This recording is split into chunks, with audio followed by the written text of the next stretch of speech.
I can't just abandon my parents when they look so sad. That's why I've decided they should live here with us.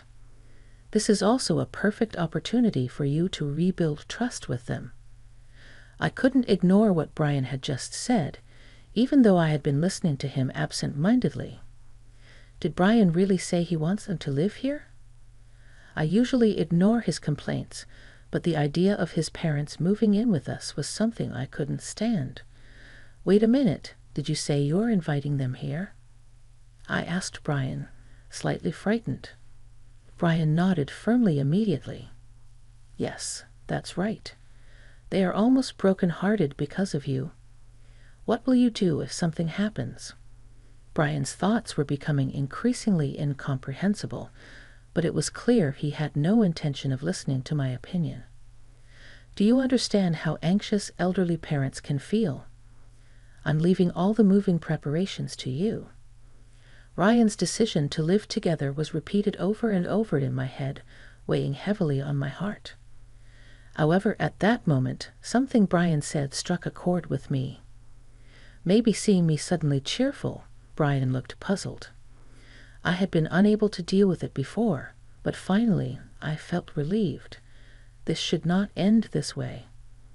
After sending off my in-laws with a smile, I started to put my plan into action. Weeks had passed since Brian decided to move in together. Is my parents' moving in completed? We both had work that day and had left them to move into a company. Yes, my parents have also finished moving in now.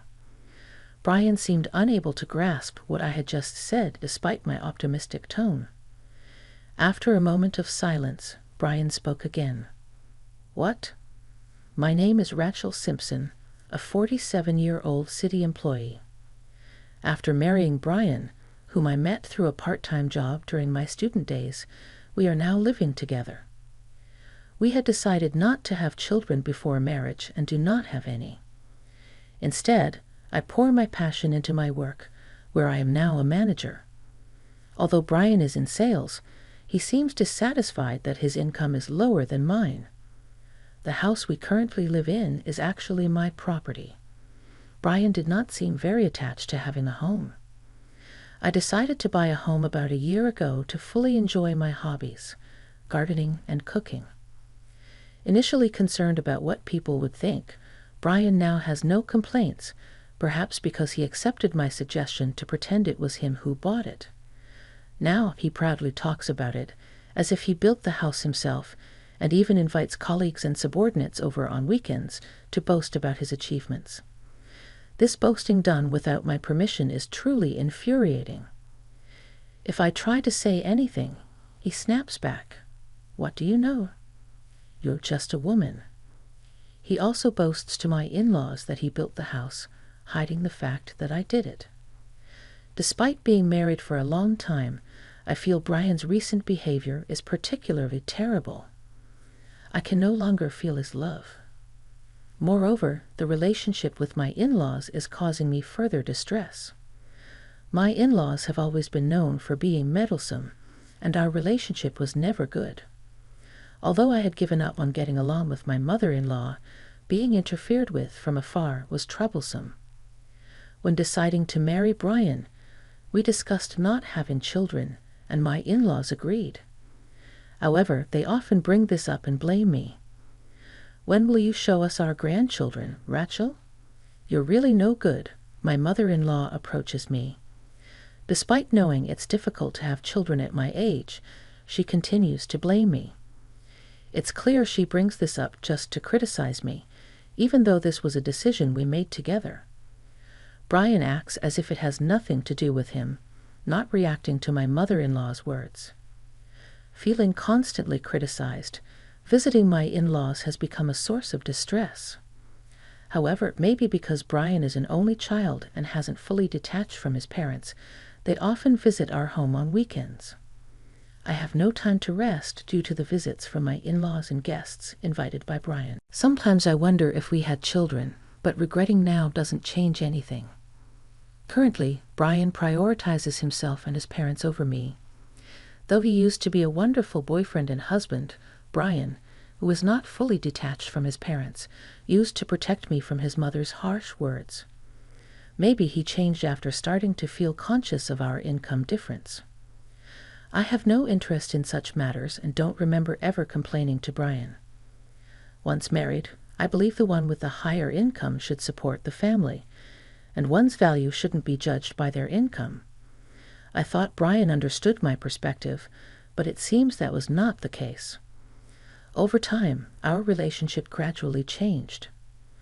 Honestly, we could live decently on Brian's income alone. He has suggested several times that I become a stay-at-home wife, but I rejected the proposal. This is because I want to be able to live independently when necessary and have the freedom to spend on hobbies and my home. Knowing that Brian cared about this made me feel guilty initially. However, I haven't done anything wrong. I'm also frustrated with being criticized just for societal appearances or pride. Once, Brian scolded me harshly for this reason. I retorted, "Don't always complain about such trivial matters." It seems Brian couldn't accept that, and his treatment of me has become increasingly harsh. Moreover, he repeatedly criticized me in front of his parents, emphasizing how unsuitable I am as a wife. Seeing this as a good opportunity, my mother-in-law began to indulge Brian excessively, intensifying her attacks on me. Brian's opinions were always supported, and I was cast as the villain. Since then, they have frequently criticized me, and with no one around to seek support, over 20 years have passed. This house, where Brian freely invites guests, was a great comfort to me. Eventually, I thought my in-laws and Brian's friends would stop visiting. Then, enduring Brian's complaints would allow me to fully enjoy my interests. I've endured these tough days with such hopes. However, an incident occurred that seemed to nullify all that. It happened on a certain holiday. Ryan was out that day, and as usual, my in-laws dropped by my house without prior notice. Since they visit unannounced, I can't freely go out. If I left while they were here, I can imagine what they would say. I had planned to buy gardening supplies, but regrettably, I had to cancel it. Rachel, I haven't been feeling well since yesterday. I'd like to have some soup for lunch, the seemingly healthy mother-in-law demanded as if it were her right. But I couldn't prepare the soup immediately. "I'm sorry, but we don't have any ingredients," I said as I braced myself to go shopping. My mother-in-law immediately became angry. "You should have known we were coming. You should have prepared something at least. Are you trying to feed an old woman like me something greasy?" When she starts, my mother-in-law's complaints don't stop. Beside her, my father-in-law chimes in, "That's right, that's right. Even if you say that, I'll go buy it now, so please wait a little longer." With a desire to escape, I decided to go shopping reluctantly. As I prepared to leave, my mother-in-law continuously expressed her dissatisfaction. "How can you leave an old person at home like this? Unbelievable." With their voices behind me, I left the house. Why do I have to leave my own home, which should be a place of solace, as if I'm fleeing? On my way shopping, my mind was filled with a mix of emotions. When I hurried back home after shopping, my in-laws were no longer there, leaving me puzzled. Maybe they had some urgent matters to attend to. Coming home to find no one there after being sent out for shopping was frustrating, but I was slightly glad not to face them. I quickly prepared the soup and, after eating, enjoyed some rare alone time. "Rachel, what are you doing?" When Brian returned in the evening, he lashed out at me in anger. I couldn't immediately understand why Brian was so upset, and I just stood there stunned. "I heard from Mom you left them alone to go shopping. They're elderly. What if something had happened to them in a place that's not their home?" Apparently, my mother-in-law had told Brian about the day's events. One would realize the absurdity of the accusation upon calming down, but it seemed Brian felt his parents were slighted. Considering my mother-in-law's personality, She likely exaggerated the story to Brian, making a big fuss. Brian's anger only grew, not subsiding at all. This isn't just about this one time. You always treat my parents poorly, disrespectfully. Aren't they your family too? Don't you think they deserve some respect? As I remained silent, Brian continued to berate me. If I were at fault, his scolding wouldn't hurt as much. But there was no basis in Brian's claims. Not even understanding why I was being scolded, I just watched Brian get emotional. In such moments, I wondered where was the man I fell in love with. I can't just abandon my parents when they look so sad. That's why I've decided they should live here with us. This is also a perfect opportunity for you to rebuild trust with them. I couldn't ignore what Brian had just said. Even though I had been listening to him absent-mindedly, did Brian really say he wants them to live here? I usually ignore his complaints, but the idea of his parents moving in with us was something I couldn't stand. Wait a minute, did you say you're inviting them here? I asked Brian, slightly frightened. Brian nodded firmly and immediately. Yes, that's right. They are almost broken-hearted because of you. What will you do if something happens? Brian's thoughts were becoming increasingly incomprehensible, but it was clear he had no intention of listening to my opinion. Do you understand how anxious elderly parents can feel? I'm leaving all the moving preparations to you. After declaring that, Brian disappeared into the room while contacting his mother. Though I couldn't agree with the moving plan, opposing it might create a rift between Brian and me. I've had doubts about our relationship, but part of me still wanted this life with him. For now, I had no choice but to start arranging the move according to Brian's decision, convincing myself. I began to work on the moving plans the next day. Coincidentally, Brian was off, and my mother-in-law visited. Contrary to the weak behavior Brian mentioned, my mother-in-law was more assertive than ever, starting around the house as if it were hers. Rachel's room will be ours to use from now on. You're usually busy with work, so you won't need it, she began, turning my house with my father-in-law and Brian. Then they started listing demands. Put a chest of drawers here, or this desk color doesn't match the room. Rachel, are you recording this? I don't want to repeat myself. She carefully checked if I was noting everything down, even overseeing the details. I heard about the cohabitation from Brian yesterday.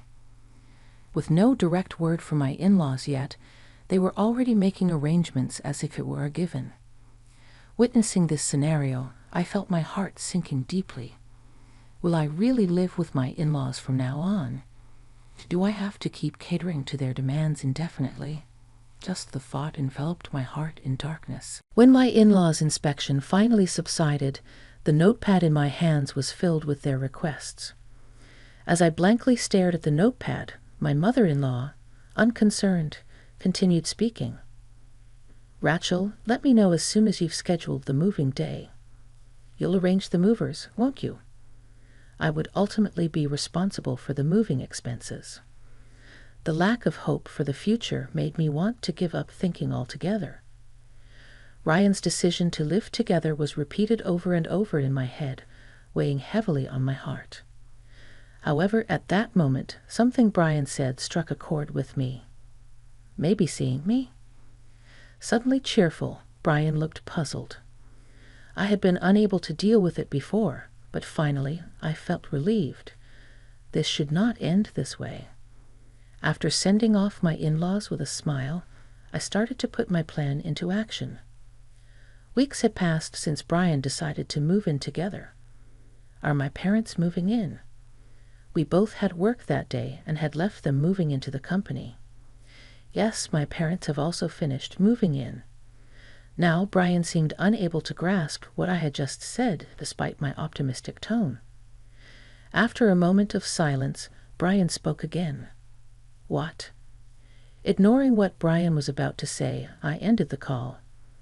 Even after hanging up, Brian's calls were relentless. He must have been filled with anxiety about what was happening. I doubted he would leave work halfway to come home, so he must have remained worried for a while. Considering the troubles I faced, this situation felt somewhat satisfying. But more than Brian's reaction, I was concerned about how my in-laws would behave.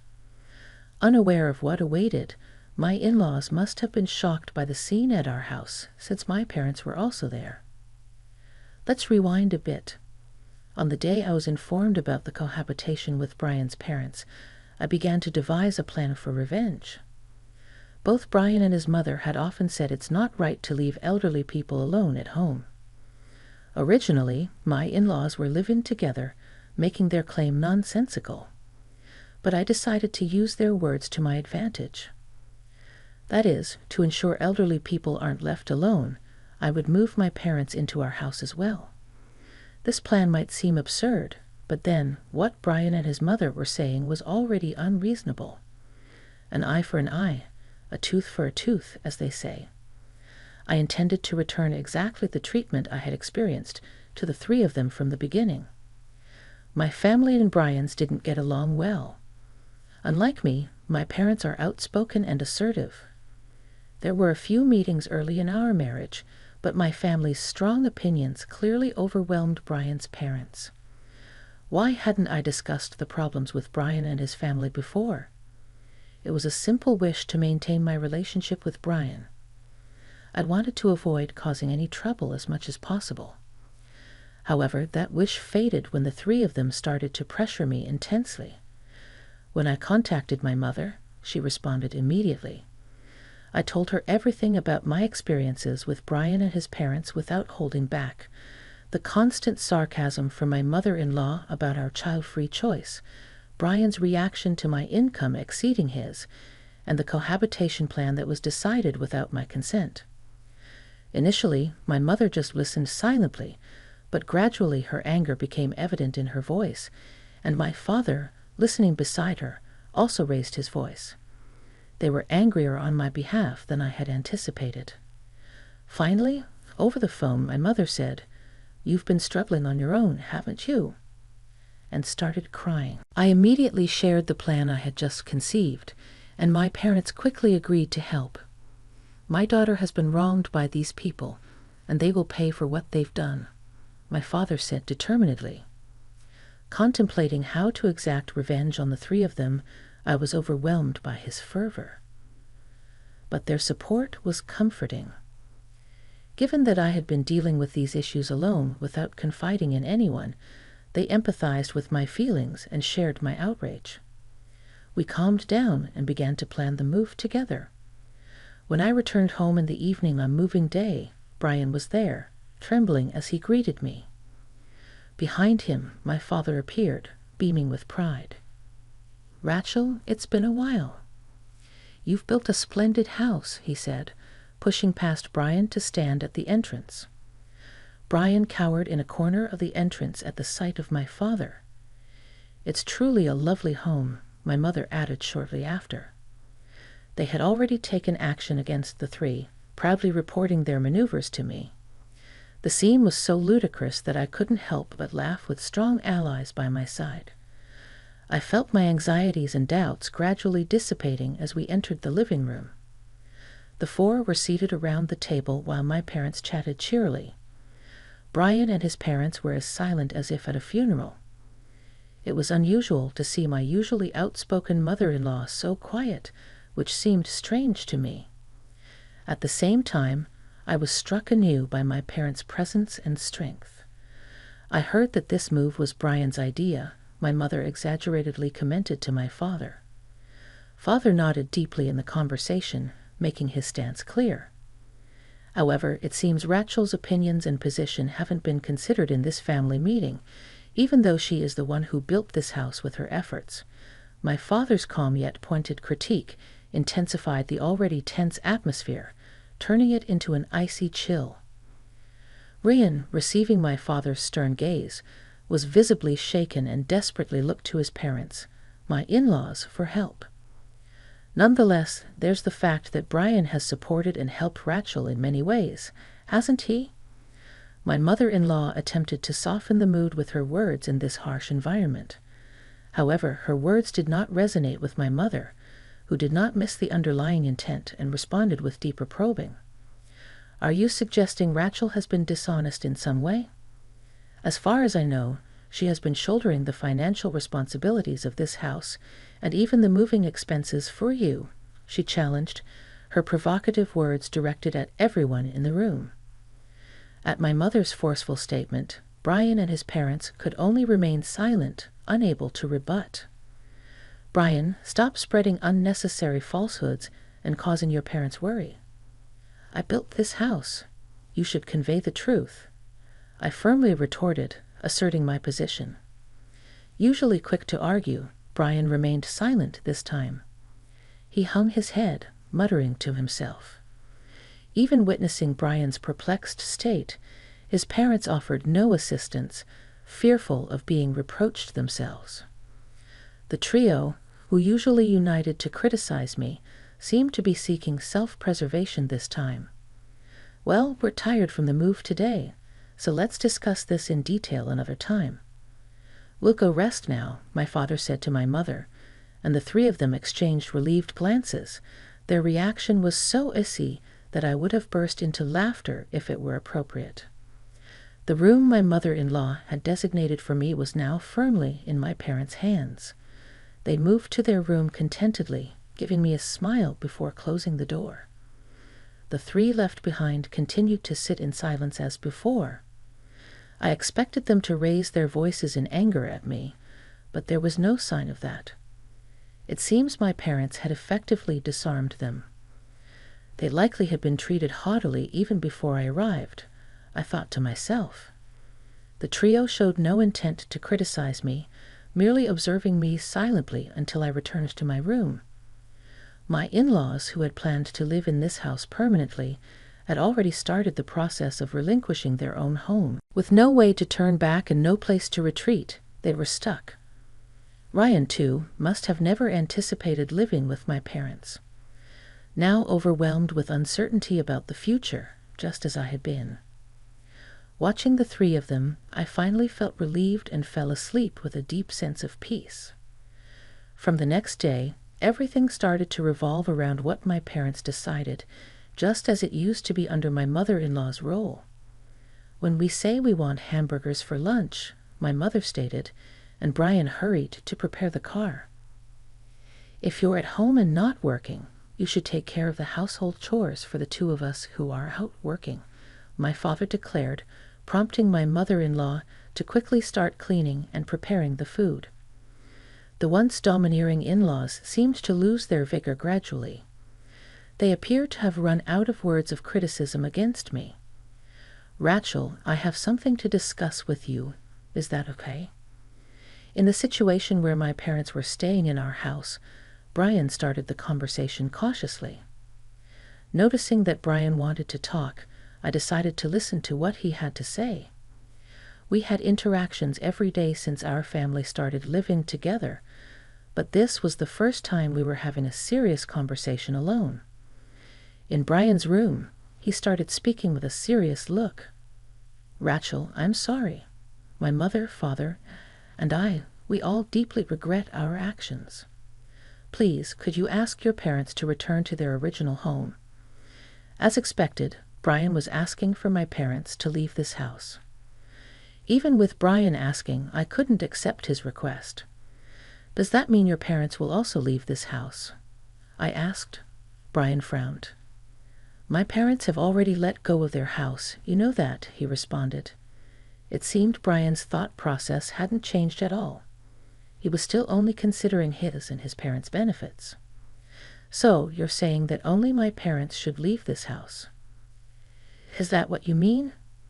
I threw the sharp question at him. It was their own responsibility to have sold their house without consulting me. The fact that they have nowhere to go is not my concern, he replied. Do you remember you were the one who suggested this, and now you're saying leave this house? How can you say such a thing to my parents? I pressed on. Ryan showed anger but quickly suppressed his emotions.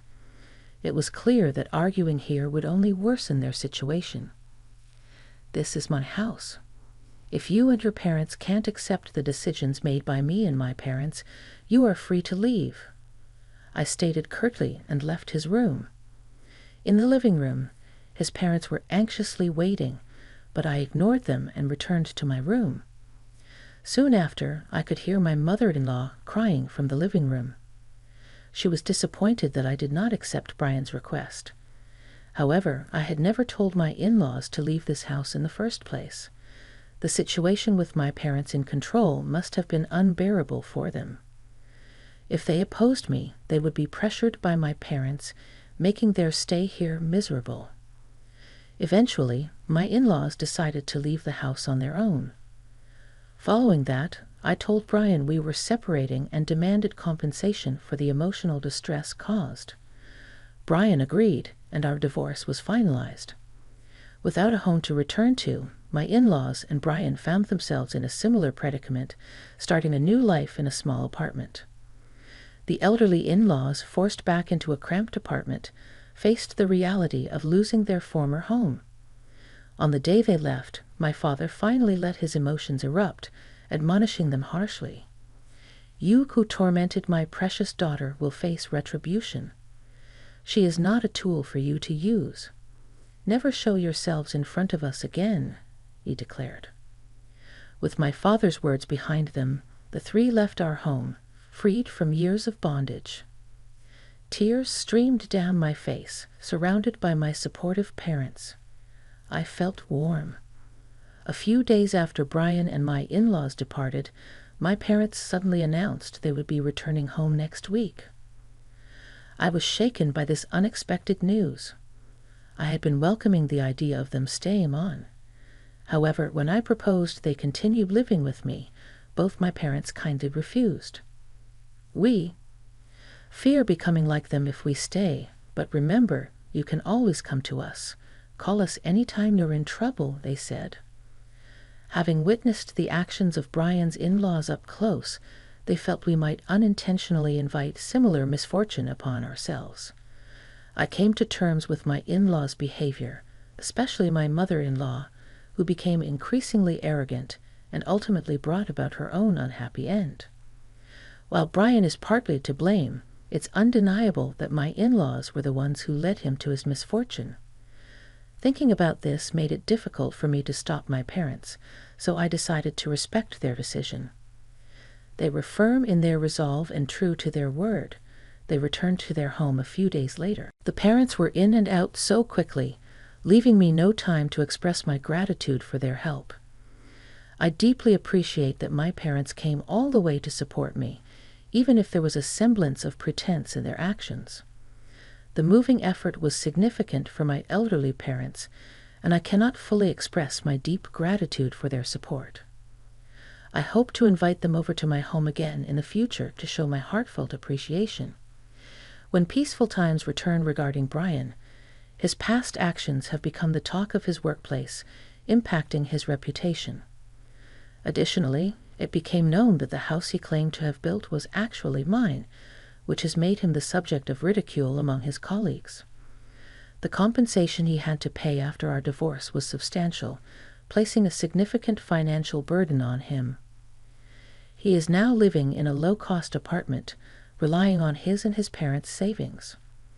Ryan and his in-laws have lost everything in a way they never anticipated.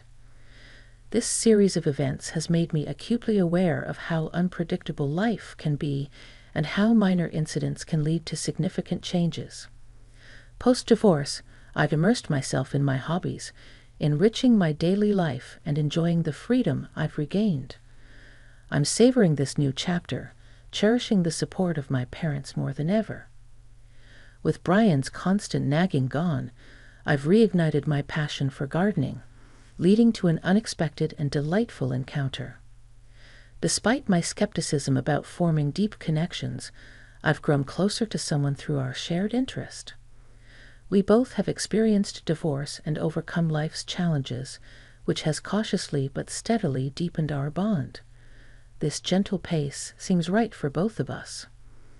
I've kept my distant parents updated and shared about this new person in my life.